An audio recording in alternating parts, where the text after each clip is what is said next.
Whereupon the surveyors began the institution included in the fifth order, requiring that upon the first Monday next ensuing the last of December, the bigger bell in every parish throughout the nation be rung at 8 of the clock in the morning, and continue ringing for the space of 1 hour, and that all the elders of the parish respectively repair unto the church before the bell have done ringing, where, dividing themselves unto 5 equal numbers, or as near equal as may be, they shall take their places according to their dignities. In that, if they be of diverse qualities, and according to their seniority, if they be of the same, the one half on the one side,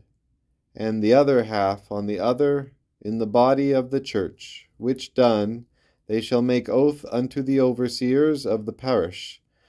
For the time being, instead of these, the surveyors were to officiate at the institution or first assembly, by holding up their hands to make a fair election, receiving according unto the laws of the ballot, as they be hereafter explained. Of such persons amounting unto a fifth part of their whole number to be their deputies, and to exercise their power in manner hereafter explained, as they shall think in their consciences to be fitted for that trust, and will acquit themselves of it to the best advantage of the commonwealth. And oath being thus made, they shall proceed unto election. If the elders of the parish amount unto 1,000 by the ballot of the tribe, as it is in due place explained, and if the elders of the parish amount unto 50 or upwards, but within the number of 1,000, by the ballot of the 100, as it is in the due place explained.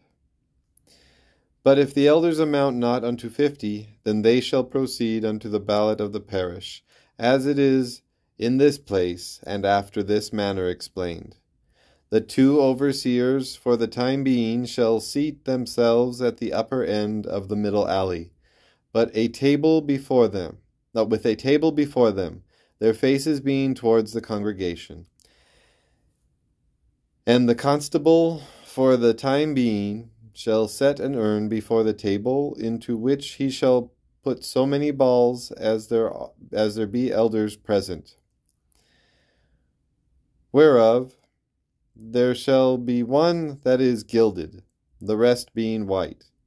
And when the constable hath shaken the urn sufficiently to mix the balls, the overseers shall call the elders unto the urn, who from each side of the church shall come up the middle alley in 2 files, every man passing by the urn and drawing 1 ball, which, if it be silver, he shall cast into a bowl standing at the foot of the urn, and return by the outward alley on his side unto his place. But he who draweth the gold ball is the proposer, and shall be seated between the overseers, where he shall begin in what order he pleaseth, and name such as, upon his oath already taken, he conceiveth fittest to be chosen, one by one unto the elders, and the party name shall withdraw, while the congregation is in balloting of his name by the double box or boxes, appointed and marked on the outward part, to show which side is affirmative and which negative, being carried by a boy or boys appointed by the overseers unto every one of the elders, who shall hold up a pellet made of linen rags between his fingers and his thumb, and put it after such a manner into the box, as though no man can see unto which side he putteth it. Yet any man may see that he puts in but 1 pellet or suffrage, and the suffrage of the congregation being thus given, shall be returned with the box or boxes unto the overseers, who opening the same shall pour the affirmative balls into a white bowl, standing upon the table on the right hand, to be numbered by the first overseer, and the negative into the green bowl, standing on the left hand, to be numbered by the second overseer, and the suffrages being numbered. He who hath the major part in the affirmative is one of the deputies of the parish. And when so many deputies are chosen as amounts unto a full fifth part of the whole number of the elders, the ballot for that time shall cease. The deputies being chosen are to be listed by the overseers in order as they were chosen, save only that such as are horse are to be listed in the first place with the rest proportionably to the number of the congregation after this manner. A, B, C, D, E, first, second, third, fourth, fifth. Anno Domini, the list of the first mover of the parish of blank in the hundred of blank and the tribe of blank, which parish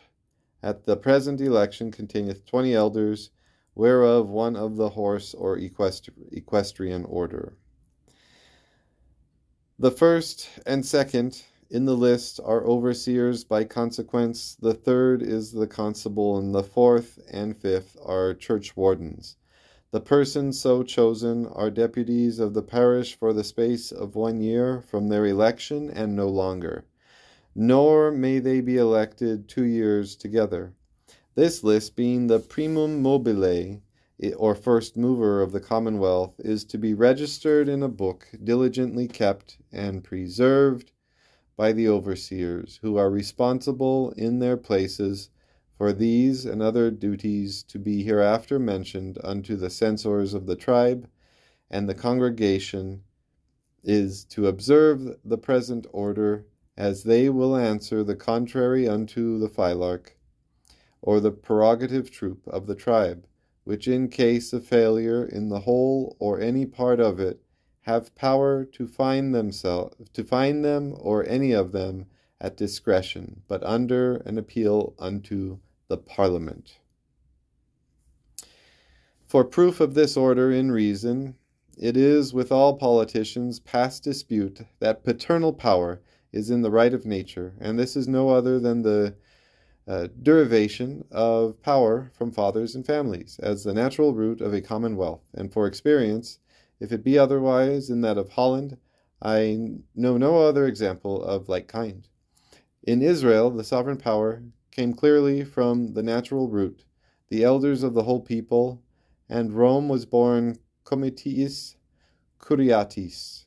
in her parochial congregations, out of which Romulus first raised her senate. Then all of the rest of the orders of that commonwealth, which rose so high, for the depth of a commonwealth is the just height of it. Ipsa heret scopulis et tantum vertice ad auras, aetheres quantum ridice ad tartara tendit. She raises up her head unto the skies, near as her root unto the center lies. As if the commonwealth of Rome were born of 30 parishes, this of Oceana was born of 10,000. But whereas mention in the birth of this is made of an equestrian order, it may startle such as know that the division of the people of Rome, at the institution of that commonwealth, into orders as the occasion of her ruin, the distinction of the patrician as an hereditary order from the very institution engrossing all the magistracies, was indeed the destruction of Rome. But to a knight, or one of the equestrian order, saith Horace, si quadrigentis sexseptum milia defunt, plebs eris, by which it should seem that this order was no otherwise hereditary than a man's estate, nor gave it any claim to magistracy. Wherefore you shall never find that it disquieted the commonwealth, nor doth the name denote any more in Oceana than the duty of such a man's estate unto the public. But the surveyors, both in this place and in others, For as much as they could not observe all the circumstances of this order, especially that of the time of election, did for the first as well as they could, and the elections being made and registered, took each of them copies of those lists which were within their allotments.